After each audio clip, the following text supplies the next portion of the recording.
New ఇయర్‌కి బయట నుండి కేక్ తేవడం ఎందుకులే అని చెప్పి ఇంట్లోనే క్యారమిల్ పుడింగ్ ఒకటి చేద్దాం అనుకున్నా. ఇది నేను రీల్‌లో చూసి ట్రై చేశాను ఫస్ట్ టైమ్. ముందు షుగర్‌తో క్యారమిల్ ప్రిపేర్ చేసేసుకొని బౌల్స్‌లో వేసేసుకున్నాను.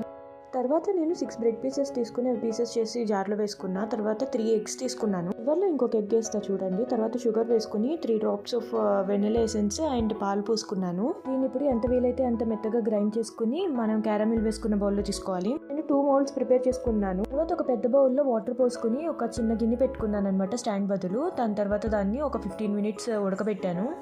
తర్వాత ప్లేట్లోకి ఆ పుడింగ్ని తీసేసుకున్నాను. తీసుకున్న తర్వాత చిన్నదాన్ని కూడా దానిపైన పెట్టి స్టెప్ బై స్టెప్ కేక్ లాగా చేశాను అనమాట. తర్వాత ఏమో ఇలాగ చాకో స్టిక్స్తో చిన్నగా డెకరేట్ చేసుకుంటున్నాను.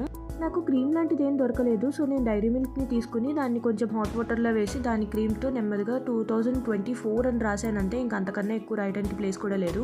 ఎలాగైతేనే చివరికి న్యూ ఇయర్ కేక్ ప్రిపేర్ చేసేసాను. అందరికీ అడ్వాన్స్ హ్యాపీ న్యూ ఇయర్.